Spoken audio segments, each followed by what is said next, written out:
it's Susan and welcome back to my channel, and today I'm going to give you a little recipe here for DIY antibacterial. Of course, all the stores are empty and there's none to be found anywhere here where I live, and so I kind of Googled it and I found some recipes to make your own. The ones that they recommend are the ones with the paper towels, where you cut them in half, put them in a big jug, and add your ingredient. I tried that. I used really good paper towels, and it seemed okay the first day. Then when I went into the tub the next day, they were easily dissolving and ripping in my hand. So I thought, you know what, I'm just going to buy some J-cloths and make my own, so that you can either throw them out if you want, or you can recycle them and wash them. So I couldn't even find any J-cloths. So I went into one of my home improvement stores, like a Home Depot kind of thing, and I found some similar to J-cloths, but they're bought in bulk. And so they were $6.99 for like 60 of them, and you can make so many out of them. I cut them into sections. So for this one, what you're going to need first of all is a container. I like the long one. I wish I had kept my baby wipes. The containers for the baby wipes, they would have been perfect. But I don't have them anymore, so I'm using one of these. And what you need is 2 cups of water. You'll need any kind of bleach. And a teaspoon. So what I'm going to do first of all is cut these into sections. So I had made this a few days ago using the paper towels, and I put it in an old protein powder container, and it seemed like it was working out great. I used really good paper towels too, and it did work. It's just that they dissolve in your hand. They're really thin, and because they're wet, see, like they just tear up. But I'm still going to use them, even if I'm not going to waste them. I'm just going to use them for like the door handles or something. You know, using too much bleach isn't good for your immune system anyway, but in this times, you're going to have to sort of go with the flow here with using the bleach, because you want to kill the virus. I mean, on your hands, soap and water is great and will do the job, but you know, for surfaces, I'd say use the bleach water. Some people use alcohol with water, but I can't find any alcohol right now in the stores, so bleach is something that's easier to find for me. So what I'm going to do is 2 cups of water and 2 teaspoons of bleach. I'm not a real avid bleach user. The only time I ever use it is when there's sickness in the house. You know what? I'm going to put another teaspoon in. What the hell?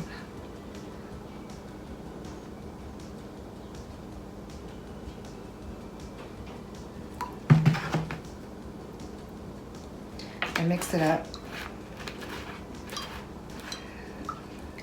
And just pour it over your cloths. I cut them accordingly to fit this container. You can use smaller containers. The thing that I did find is when I made it the first time, I put it in an old Clorox tub container, and they wouldn't come out. They all got stuck together. So what I did was I poured them back in a bowl, poured the bleach water on top, scrunched them up, and threw them like this individually into the container, so you don't have to sit there and fiddle with them and you know, pull them apart. So this is easier to pull them apart if they do stick.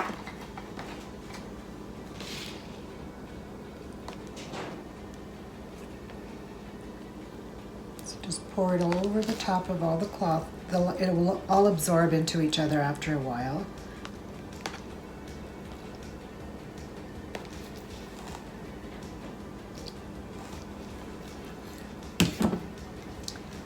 Squish them up, because they're going to absorb a lot of water. Mix them up. You can wear gloves if you want. I don't. I'm okay with this.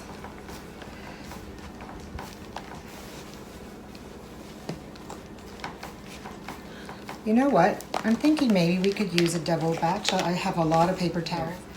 So let's do it again. Let's do another batch. Really make sure that they're saturated and they won't dry out. So here we go again, 2 more cups of water. I'm gonna put 3 more teaspoons of bleach. Like I said, I'm not really a bleach user because when I do, it always gets on me. Always, never fails. It's like when you wear a white top and you eat spaghetti, right? So I use it around the toilets. I have a spray that I make with bleach and water, and I put it around the toilets. That's about it. Okay, here we go again. Add some more. See what? Cleanup pads. They absorb a lot. So let it soak in there. Yeah, this is good. This is much better. And you're going to want to pour off some of the excess water. Let them sit for a couple of minutes. And whatever absorbs will stay in, and then you can always, just sort of dump the rest of the water out, or some of the water. Okay, so I drained the water, the excess water out, just leaving a little bit in. If you squeeze it, you'll see some of the water. And that's it. And see, now this is a bit easier to separate because you got to be careful with bleach. You don't want it all over your clothing and stain it. So I think this is a great idea, and it doesn't dissolve. And when you're done, it's going to be difficult though, because if you're in the car, say, where are you going to put this? So if you have an extra little plastic container, just squish them up and throw them in the container and then wash them so that you're not wasting and you don't have to rebuy them all the time. And it's much cheaper. I mean, the cloths cost me $6.99 for 60 of them. I cut them into 6, so I got 360 out of them, and water and some bleach. So I hope that helps some of you out there that are looking for antivirus bacterial wipes. And I mean, even after this whole pandemic is over, this is a good idea, right? To clean your toilets, your counters, whatever you clean with it. So I hope that helps some of you out there that are looking for antibacterial virus wipes. And just be careful of your clothes and try not to breathe it in. When you're making them, go into your kitchen bathroom with a ventilated area, your windows open. If I smell too much bleach, it makes me nauseous and makes me sick. Like I can go down for the whole day. So I hope this helps some of you out there, and I hope all of you stay healthy, happy, and safe. Talk to you soon. Bye for now.